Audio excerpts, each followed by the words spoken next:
Okay. Hi, Mom. Hi there. It's breakfast or coffee with Christy and Joan. Here's my cup And with today, my granddaughter, and on the back it says, "We love Grandma." Oh boy, I have lots more stories about working in retail, building all these new stores. What is it, Roxy? Lulu. That's Lulu barking. Oh boy. okay, let's start all over again. It's only 40 seconds. So here we are. I built all kinds of, just the fine jewelry departments. Just the fine jewelry departments, and had so many funny experiences. What was at the Broadway? Oh my gosh, they just started out. You know, one time I was behind the counter, just a little sales girl, before I got worked my way up to being an executive. I saw the manager of the store come running down the escalator. I thought, I wonder what he's running for. Here's this handsome man in a pearl gray suit, silver white hair, walking by the cosmetic department. This is not a new. This is an existing store. Just when I was a little sales girl, and I saw that manager, the store manager. He knocked that guy down, grabbed him around his legs, and I thought, what in the world is he doing? Well, guess what? Our manager had just been looking over the 10 most wanted people in California, and there was one of the guys walking right in our store, and he tackled him. And the police came and took him away, took that guy away in handcuffs, and our manager got him. Isn't that funny? Oh, that's hilarious. Oh, my gosh. So what was happening in the parking story? What was that? Well, you know what? Now I'm up building new stores. Here we were in one of the stores, and all of the people helping to build the stores, they had been told that the parking structure was going to sandblast the main parking, the main one of the parking structure. So all of us were to park on the second floor of the parking structure. So I came in, I drove up around and went up there to the second structure and parked and came down the elevator and saw this beautiful, gorgeous car. I mean, like somebody'd be driving it and somebody else would be sitting in the back seat, that kind of car. And it was sitting there parked right up front. And I thought, wow, somebody didn't get the message. Who in that world can that be that's driving that kind of a car? So I went inside, and I'm working around and opening up boxes to open my department. And somebody said, oh, why, Mr. Broadway's in the store. One of Carter Holly Hayes owned all the Broadways, and one of the head men was in the store. I said, oh my gosh, that must have been his car. I said, would you ask that guy to come walking by the fine jewelry department? So here comes a man all dressed in a beautiful suit and everything. And I said, are you Mr. Carter? And he says, yes. I said, is that by chance your car parked out there? And he said, why, yes. I said, well, I think I ought to tell you something. They're going to sandblast that first floor at the parking lot, so you better have your driver move your car. He said, oh my gosh, thank you. And the driver went and moved the car. Nobody in the Broadway, of course, they were all scared of even talking to the guy, but I didn't work for him, so he didn't scare me. Isn't that funny? Oh, God. Well, you were at the Broadway, the fine jewelry. That was just the fine jewelry department, and we were a lease department. But we were in all the Broadways. So what was the something about the building in Santa Monica? Oh, my gosh. You know, at our building, our Santa Monica store was just about 2 blocks off the ocean sand. And the store wasn't... you couldn't go in the downstairs yet, and because I was early and nobody was there to open any of the bottom doors. So I went to the building next door, and there was up to the 3rd floor, and there was a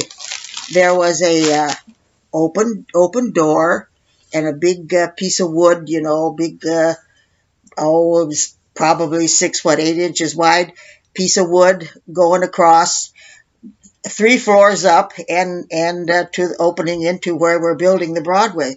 So I had high heels on and everything, and I walked across it. You know what? If I'd have fallen, I'd have fallen 3 floors and it'd have been splat on the sidewalk. But I walked across it, and over in the far corner was just one of the guys building and painting the walls of the 3rd floor. And he was taking a whiz, and he jumps. Says, "Oh my gosh, where did you come from?" I said, "I just walked across that plank." I can't believe it. That plank. He said, "Oh, you shouldn't have walked across there. You could have fallen." Oh I my said, God. "Oh well, I didn't, and I just walked down the Oh my 3 God. flights of full stories." Oh my God. Oh, that was the Santa Monica Broadway. Oh, Isn't that's that funny? too funny. Oh my God, I never heard that. Gosh. So what about in your other stores that you used to Oh. manage and everything? Well, when we didn't build stores, of course, we didn't build stores 12 months out of the year. We built stores like 4 or 5 months out of the year, and I had another 5, 6, 7 months to work as a supervisor and go from store to store.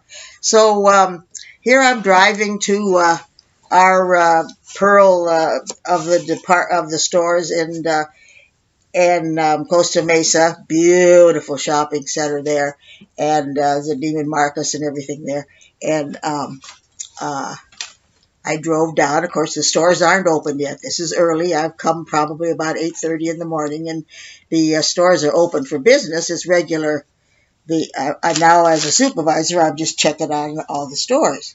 So I pull down into the parking space down underneath the basement, and there's no cars there, and my car goes, "Ew!" And I think, oh my gosh, I must have run over something. I get out of the car and look down around the floor. There's nothing there. I think, wow, that was funny. I got back in, drove a little bit. I dumped again something else. What in the world? I thought I must have bumped into a pillar. I got out again, nothing. Wow, I thought, oh my gosh, there's something wrong with my car. I hope not. I hate having anything wrong with a car. So now I go upstairs into the opening store, and they're announcing over the loudspeakers, all employees in the store file out the door to the outside. And so I thought, what in the world? I got to our department, and our manager had brought a homemade strawberry pie with paper plates and paper and plastic forks, and she was going to have us have a little dessert when lunchtime came, and she said it was an earthquake. That was a big earthquake, and they've made us leave the store because there's a crack in one of the walls and stuff. So out we go, and we sit outside, and she's got that strawberry pie, so she cuts up the pie and gives all of us, our employees that are there, and me a piece of strawberry pie. Well, the word spread. So the next time I went as a supervisor to one of the stores, they had heard about the strawberry pie incident. So Puente says, well, they can bring you a strawberry pie. I made you some cupcakes. So I said, oh boy. So now we had cupcakes. Now the word still spread. And I'm going out to clear up to Ventura. And the Ventura store, this manager, oh, what a beautiful, darling Asian gal she was. And her hobby was baking and orchids. Well, she had made homemade cream puffs. And we had our cream puffs, and she took me to her home, and she had one whole room devoted to her orchids on different levels, bleachers like, with all covered with beautiful orchids that she took care of. It was absolutely marvelous, and homemade cream puffs to boot. And the beautiful hotel I was staying at when I was checking out, here was this gruff the gruff movie star that now, of course, I can't think of his name, but he always played. He never played a handsome man in a suit. He always was a cowboy in gruff clothes and sort of a scraggly beard kind of thing. And he was in front of me checking out of this hotel and the motel there in Ventura. And I didn't have nerve enough to say anything to him, but by golly, he had a suit on and he looked pretty doggone good. I would love to have told him how good he looked. So now the word spread about all these cupcakes and strawberry pies and all that stuff. So I went out to the San Bernardino store and she said, "We heard about the cupcakes. We heard about the cream puffs. Should you think cream puffs and cupcakes? Come on up to the employee lounge and I'll show you what's going on here." Well, the entire floor was covered with different desserts, cakes, cupcakes, everything you could think of, table after table. And she said, "This is what the store has done for you." Well, we all cracked up laughing because, of course, they hadn't done it for me. They were having an employee contest for desserts. And our gal said, "We did it all for you." That's funny. So that was funny. Well, I know you saw a lot of different celebrities that came in, different stores. Oh, my gosh, I would see the celebrities, and I was always too shy to say. In fact, I wasn't too shy. You're always told if you work in retail, you know, you're not allowed to say, "Oh, I love you." Once we were the ones that was promoting Elizabeth Taylor's diamonds that she had put her name on, and our employee was a young man. And he was in the Hollywood store, and he came out behind the counter and just sort of pretended he was just buying something and kind of followed close by her so he could just be close to Elizabeth Taylor. And she said she was as beautiful as everybody said. I'll have to tell my Elizabeth Taylor story later. Oh, boy, oh, boy. So what was it, Pat? Well, there I was up at the Hollywood store. And, some of our stores that were bigger, they had larger spaces and a couple of them that were kind of better, fancier stores. So the Hollywood stores had freestanding cases out in the front of the department. And I'm doing something, checking them out and everything. And here comes this guy. And I thought, what in the world is he? What are you doing way up here? I thought he was a buddy from down by the beach.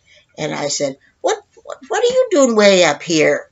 And he says, "Well, it's not so far." And I said, "Well, gosh sakes, what are you doing?" He said, "Well, I've just been to the gym." I said, "Well, isn't that a little far to go?" He says, "No, it's only about 5 miles. I said, "Oh, well," and then it dawned on me, I was talking to Pat Boone. And Pat who was a singer in my day. You may not know who he is. Look him up on YouTube. But he was quite a hot commodity and made movies and stuff and wore white buck shoes. And he's answered all the questions like I know him. Oh, gosh. Now, I remodeled that department. And they had white marble escalators, and they took the white marble off and gave it to us, and we had it all cut in long, narrow pieces, and I had it put all in the front of the cases, and it looked pretty fancy. And my boss, Mr. Jerry Belgard, who was one of the world's best bosses, and he and I are leaning up against a place quite opposite the department, checking it out. He's checking to see how he thinks it looks. And here comes a husband and wife walking towards us. And the man says, "Well, hello," to Mr. B. And they give each other man hugs, they're hugging each other and patting each other on the back. And the other guy says, "Well, you're looking good. You feeling fine?" And he says, Mr. B says, "Yeah," because he had been a little sick. And he said, "Yeah, oh, yeah, I'm feeling just fine and dandy as can be." And the other guy says, "Well, good." And the wife and I are just looking at each other. She's got a beautiful, this is many, many, many years ago, and a jeans suit on. Today they're nothing, but in those days, you never knew what it was. And I thought, wow, she's got this darling suit made out of jean fabric. Well, it was probably one of the most famous designers had designed it. Now then, those two men, after hugging each other and patting, and the wife and I just smiled at each other and said hi there, and then the couple walked off. Mr. B turns to me and says, "Who was that?" And I said, "Well, that was the famous actor Tom Poston and his wife Suzanne Plachette." And he said, "Well, I don't know him. I've never seen him before in my life." I said, "Well, Mr. B, that's what you get for standing there looking like you're in the biz with your cashmere jacket on and your handmade shoes." I said, "He figured you were in the biz and he better schmooze you." He said, "I've never seen him in my life." Yeah, you can. Tom Poston. Tom Poston. Suzanne Plachette. And Suzanne Plachette. And they were in that funny show with with Bob Newhart. The Bob Newhart she show. Was Suzanne Plachette was Bob Newhart's wife. And, so they're on YouTube too. So that's all those things you youngsters can all look up on. And then what about YouTube? What about the elevator? And the elevator. Was that in Las Vegas? Oh, well, the elevator, though, that was back when I was up in Salt Lake City. And there was one point in time, there was a movie star called Kay Ballard. And at one point in time, apparently, I looked just like her. And I know I did look like her because even when she was performing in Las Vegas one time, my David and I were at one of the lounge shows. In those days you could go to the lounge show and see a fabulous entertainer and buy one drink.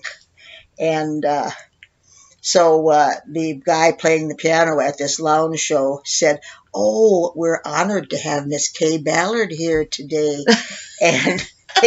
And so I thought, well, my gosh, there's a bunch of people sitting around and everything. I don't want to stand up and say, no. I stood up and just kind of gave him a little hi there, and gave a bow to the people. All applauded and everything. They wanted to go home and say they sat at the same lounge show as Kay Ballard. So he said, maybe she'll honor us with a song. I thought, oh, my gosh.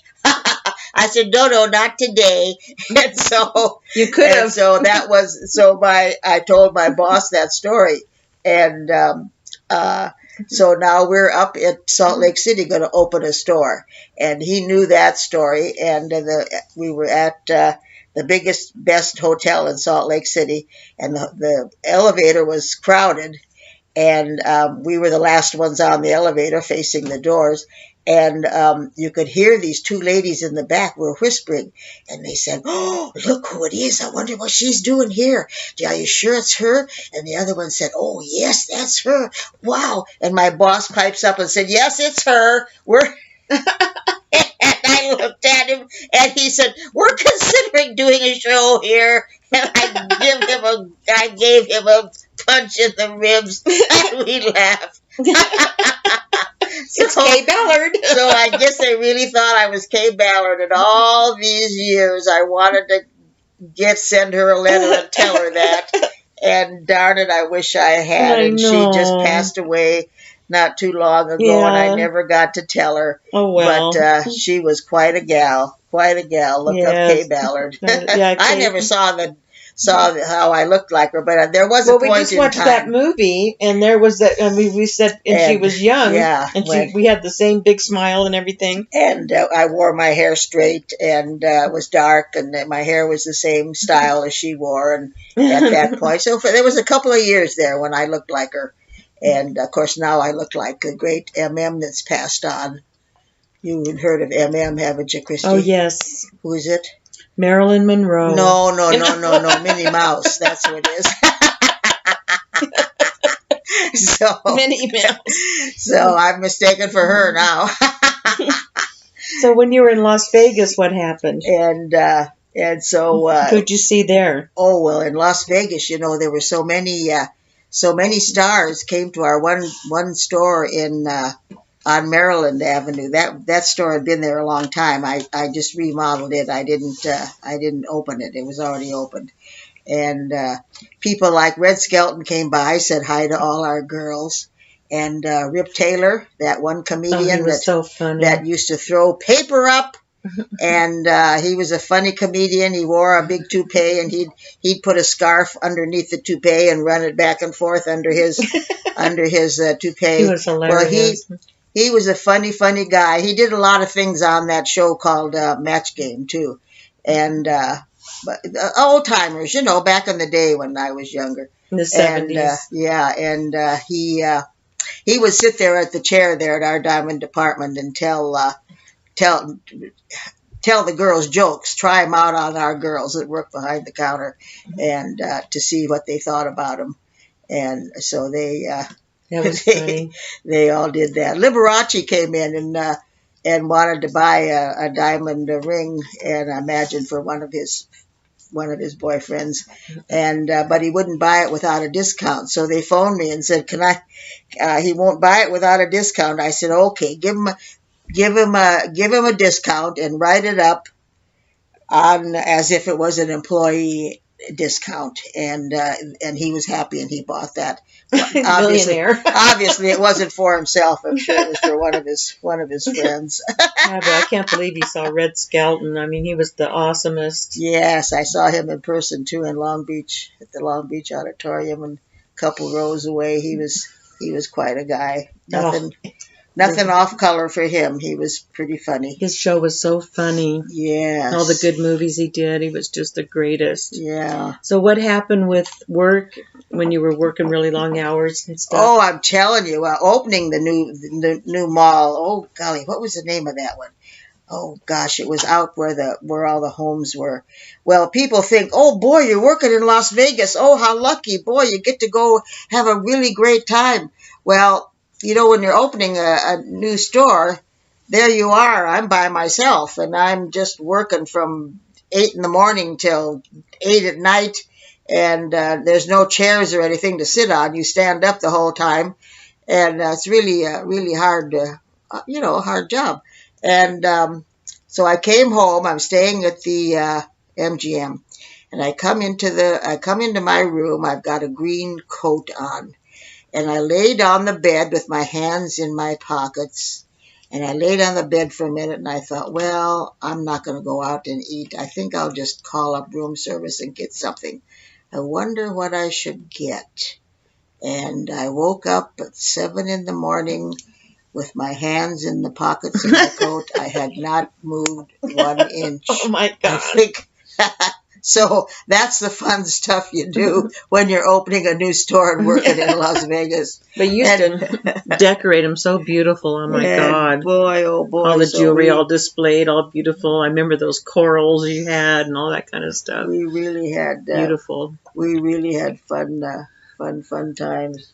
So was there anything else you wanted to talk about? Or Oh, golly. Well, those are all a few work-related things I happen to remember, and they were so funny. And our Hollywood store, why, there were always something going on there. I remember I saw Cher walking over there one time, and I just looked at her. You know, the store buzzes and says, "Ooh, Cher's in the store."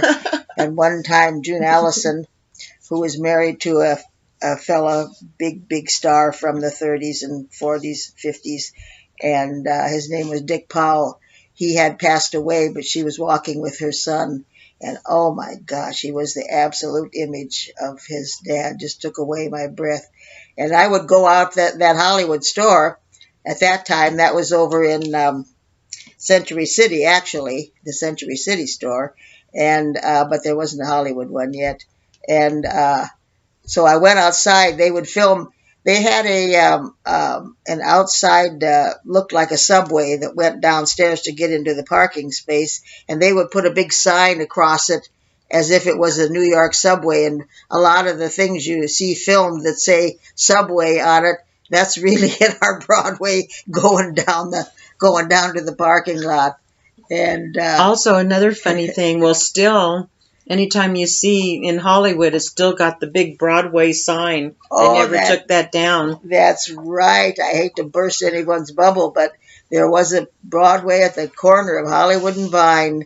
I already told you about Kojak movie. Well, that was at the corner of Hollywood and Vine, a big giant sign on the top that said the Broadway, and I see it on I think it's on the Jimmy films. Kimmel show now. They show it's it on in the background. The other one we watch it at James Gordon. The James Gordon show shows the Broadway sign. It's really from the department store.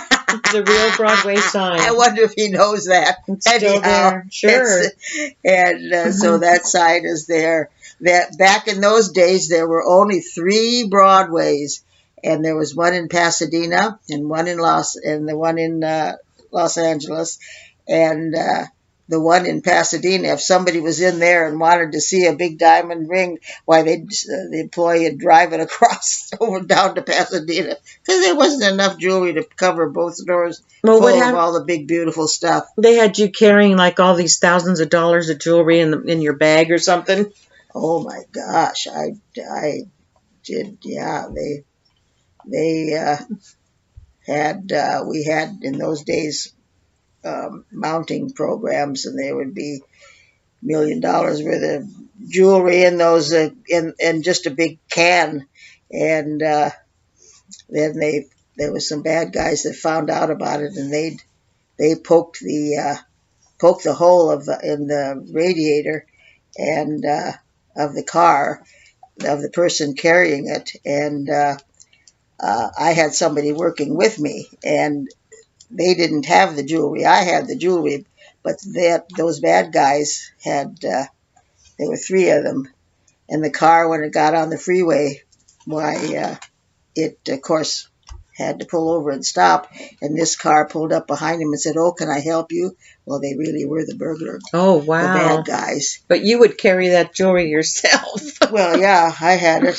One time I thought somebody was following me, and of course there were no cell phones or anything like that. Well, in those days, they did business with diamonds right downtown Los Angeles with a shake of the hand on the street. Yeah. And that's how things have changed. By the time I left work and retired, why there were security guards and doors locked and all that sort of stuff. How long did you work down there at Belkeith Jewelry? Well, I was there 29 years. Wow. And so it...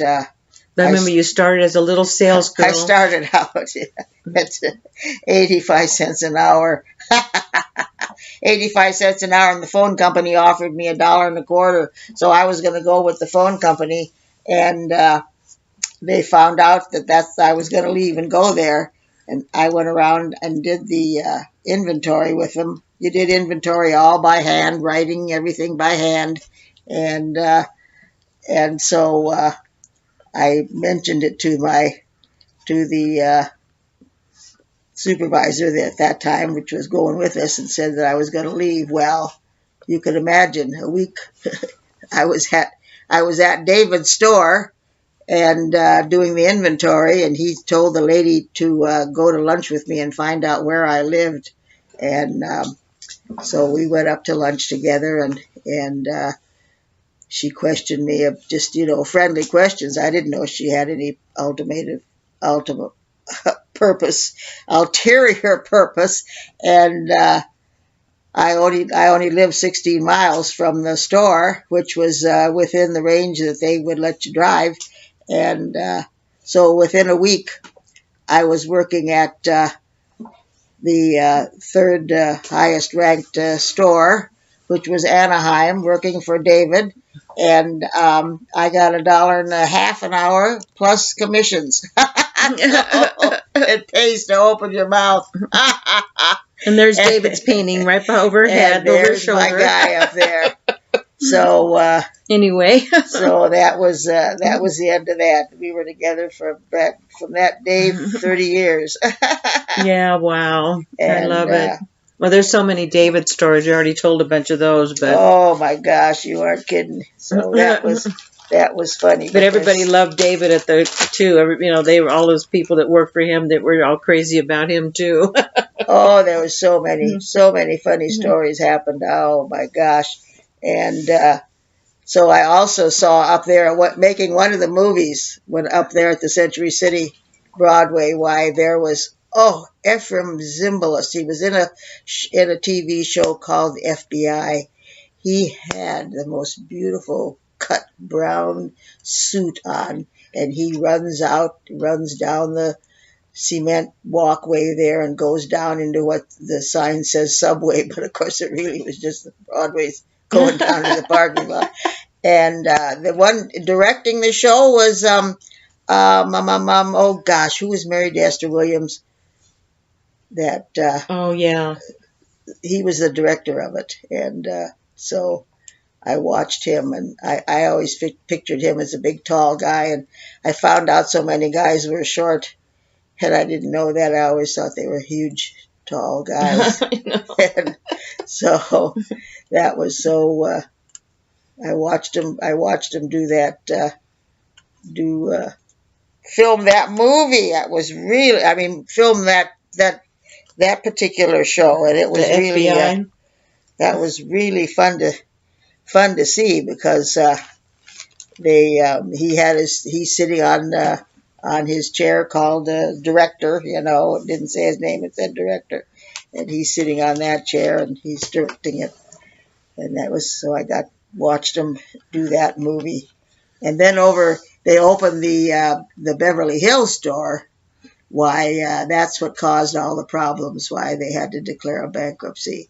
That store was built different than any other Broadway. It was built 3 floors of parking going in a circular motion to the parking lots. 3 floors of parking.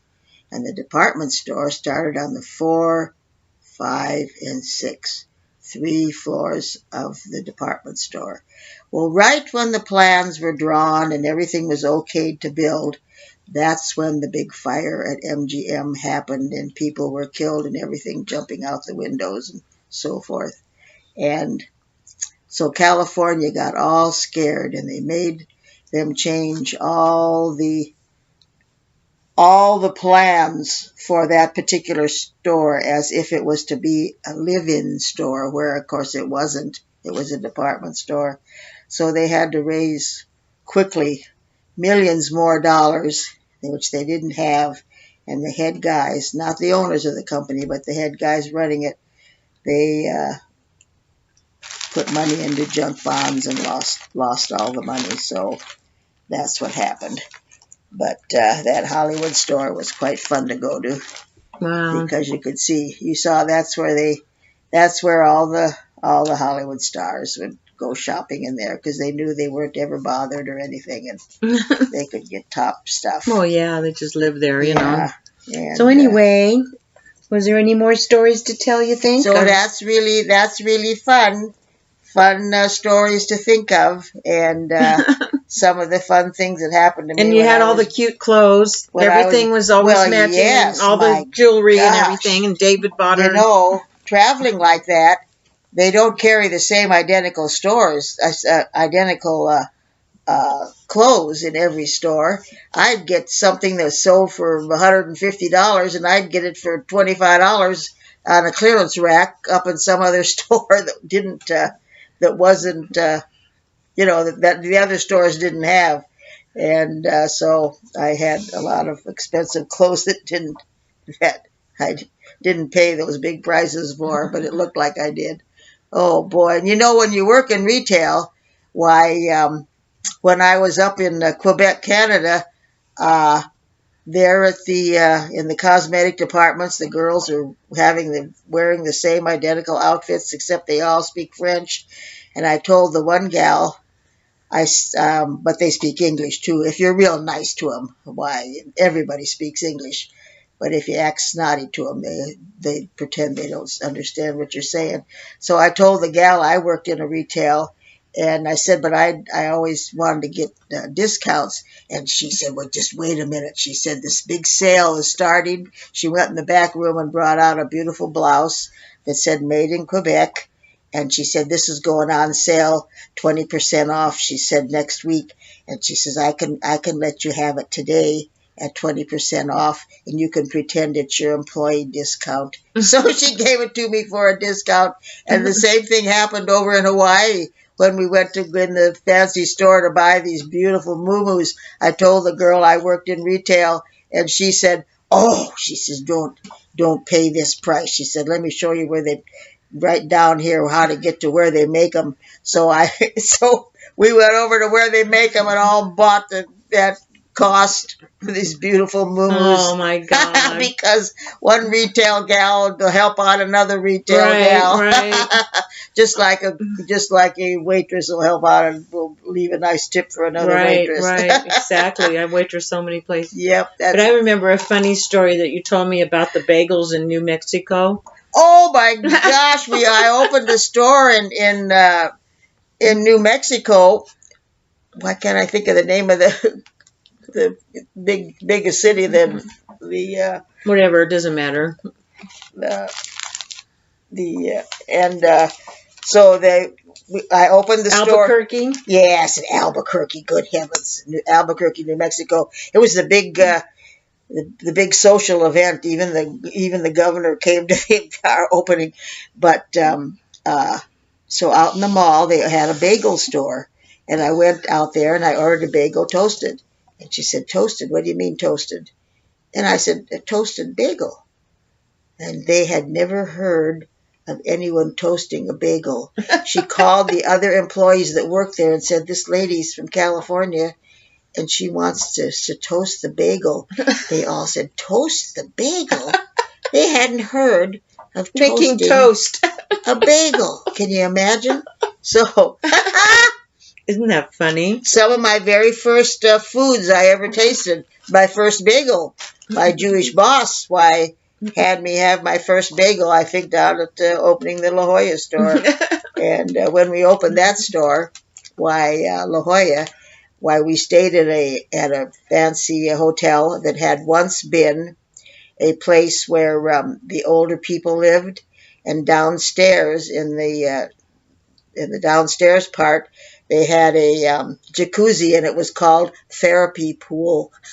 It was called Therapy Pool, and along the sides of the hall were things you hold on to, railings that you hold on to. It was called the Therapy Pool. And when we stayed there, it was mostly women staying there, and boy, oh boy, the word spread. There's Sid. Oh boy, Sid.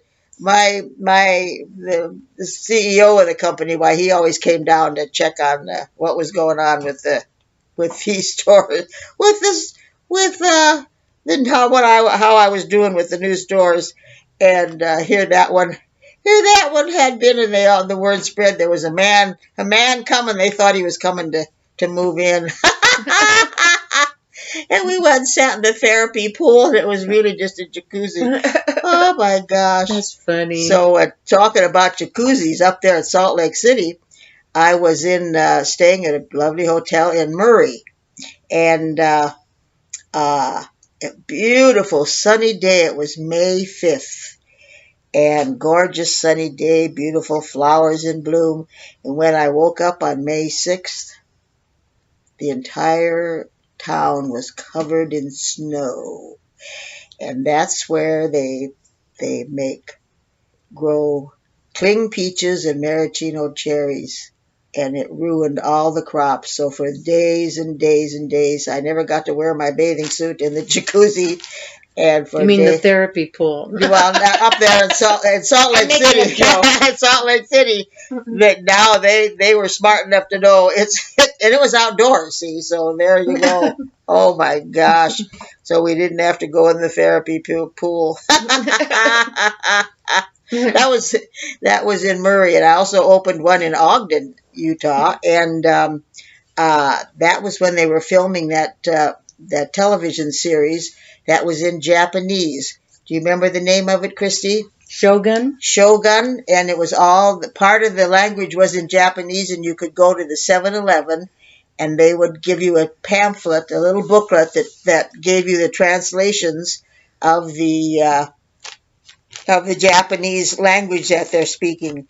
And so in Ogden, Utah, this supervisor up there in that northern part of California was a Japanese fellow who was born in Hawaii, and his last name was Kato. But because of the Green Hornet's sidekicks was called Kato. Everybody called him Kato. And he, being a Japanese, he was too dignified to correct anyone by saying, no, my name is pronounced Kato, but he did tell me. So from that day on, I said, okay, between you and me, I'm going to say, hi, Avo, and you know what I mean. So I would say, hey, Avo.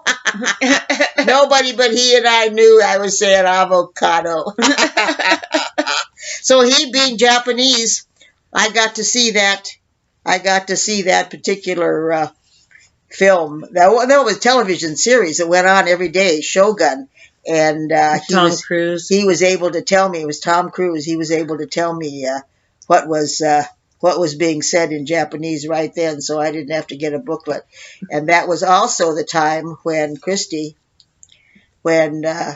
Sid, my boss, came down, and Christy gave me a telephone call and said, guess what, Mother?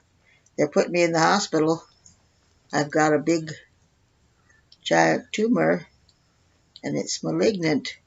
And I said, oh my gosh, I still had a couple of days of work to do there at the store. And my boss, Sydney, said, no way. You get the fastest plane you could get out right now.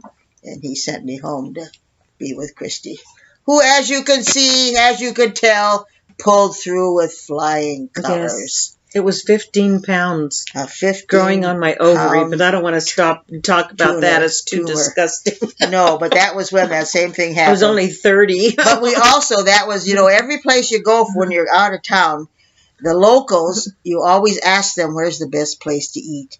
Well, they told us where the best place had lemon pie. And I think I had lemon pie every day for a week. Oh, man! How could it even be better than my grandma's or my mother's? But it was. I'm telling you. Ooh, wow, lemon pie. Christy, let's get some lemon pie. Oh, every place. And I was always, Sid knew that I used to joke and say about getting julekaka. And because I was of Swedish and Norwegian descent. And I'd say julekaka, and he'd laugh. Well, that julekaka, that means Christmas cake, julekaka. And so we went to this one restaurant out in Salt Lake City, outside of Salt Lake, towards going up in the mountain. And that was the first restaurant I ever saw that had a big, giant, beautiful carved wooden bowl full of apples for you to take an apple when you leave. And but he ordered. He said, "Look, they've got julekaka on the menu." And so he ordered julekaka. And when it came, he said, "Julekaka? That's just," and he named the Jewish name of what that cake was called in Jewish. It was the same cake, but in Jewish it had a different name, and I can't remember what it was.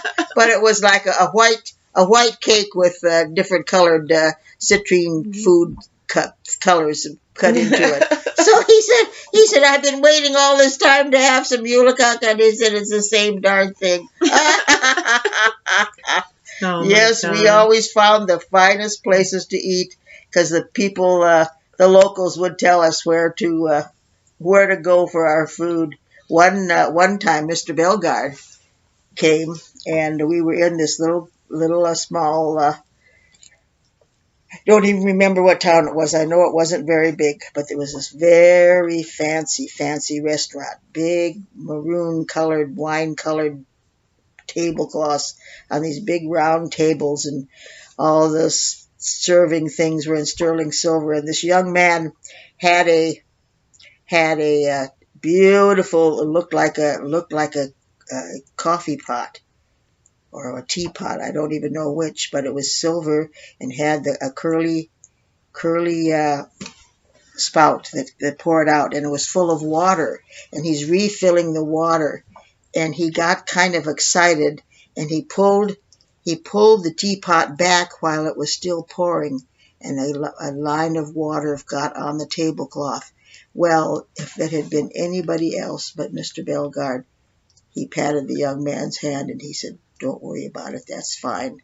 And that's the kind of guy he was. Some other person might have said, "What have you done?" No, not him. He was such a wonderful guy.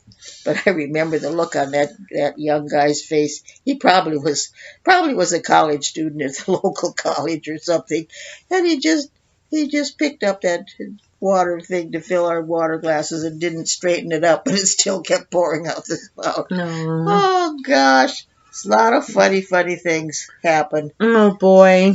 Oh boy is right.